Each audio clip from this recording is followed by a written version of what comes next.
혹시 해외 주재원을 나가게 되면 아이를 국제학교에 보내는 것도 생각하고 계신가요?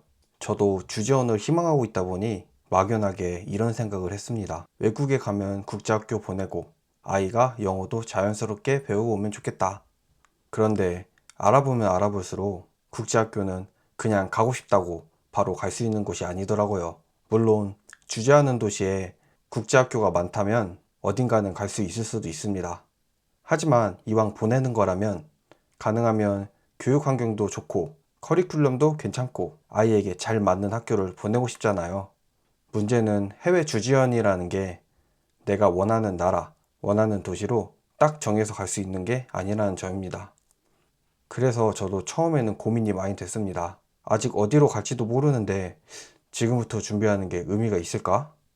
근데 생각을 바꿔보니 만약 나중에 실제로 주재원을 나가게 되면 준비가 되는 거고, 설령 못 나가게 되더라도 아이 영어 노출을 조금 더 시켜준 경험은 남는다고 생각했습니다. 그래서 제가 처음 알아본 게 바로 국제학교 영어 캠프였습니다. 국제학교는 보통 입학할 때 인터뷰나 레벨 테스트, 영어 의사소통 능력을 확인하는 경우가 많이 있습니다. 아이가 영어를 아주 잘하고 처음 보는 선생님 앞에서도 자연스럽게 말할 수 있다면 좋겠지만, 솔직히 저희 아이가 그렇게 바로 잘할 수 있을지는 자신이 없더라고요. 그리고 알아보니 일부 국제학교나 부설 유치원은 자체 유치원, 프리스쿨, 여름 캠프 경험이 있는 아이들에게 학교 환경에 익숙하다는 점에서 긍정적으로 작용할 수 있다고 합니다. 물론 이게 무조건 입학 보장이라는 뜻은 아닙니다. 하지만 부모 입장에서는 아이가 실제 국제학교 환경을 미리 경험해보고 영어로 생각하는 분위기에 적응해볼 수 있다는 것만으로도 충분히 의미가 있다고 생각했습니다.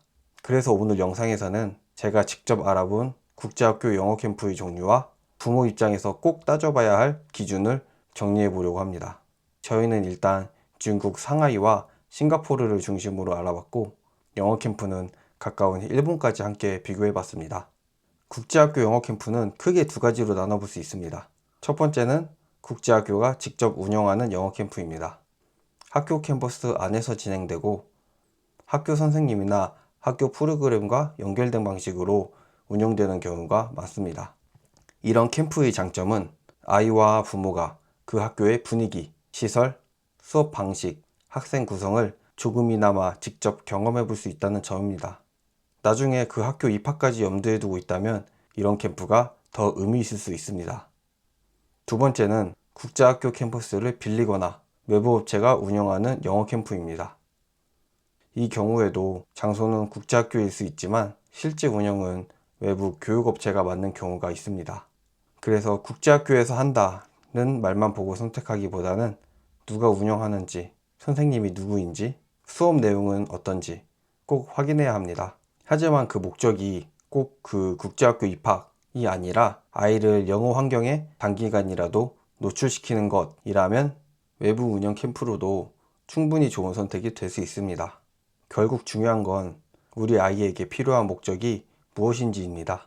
국제학교 입학 준비가 목적이라면 학교가 직접 운영하는 캠프나 해당 학교와 연결성이 있는 프로그램을 먼저 보는 게 좋고, 영어 노출, 해외 경험, 영어 자신감이 목적이라면 지역, 일정, 비용, 프로그램 구성이 더 중요할 수 있습니다.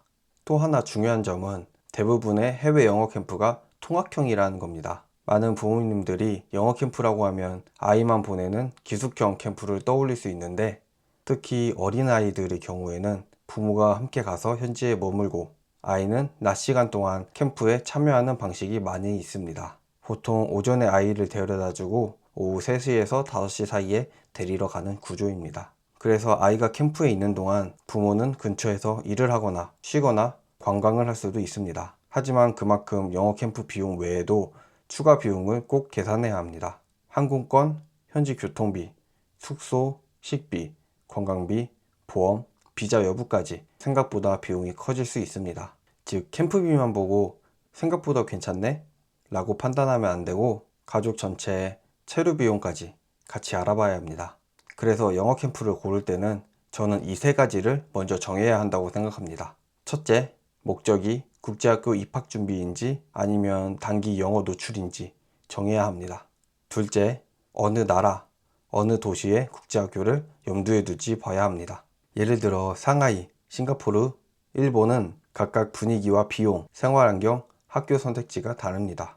셋째, 그 지역 안에서도 어떤 국제학교가 우리 아이에게 맞을지 봐야 합니다. 국제학교라고 다 같은 국제학교가 아닙니다. 영국식 커리큘럼인지 미국식인지 아이비 과정인지 놀이 중심인지 학업 중심인지 아이 나이대에 맞는 프로그램이 있는지 또 다 다릅니다.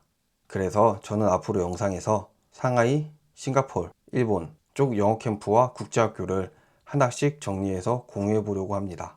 오늘은 그 첫 번째로 왜 국제학교 준비를 영어 캠프부터 알아보게 됐는지, 그리고 영어 캠프를 고를 때 어떤 기준으로 봐야 하는지를 이야기해 봤습니다. 혹시 저처럼 해외 주재원, 국제학교, 아이 영어 교육을 고민하고 계신 분이라면 이 영상이 조금이나마 도움이 되었으면 좋겠습니다. 다음 영상에서는 제가 실제로 알아본 지역별 영어 캠프 비용과 특징을 조금 더 구체적으로 비교해 보겠습니다.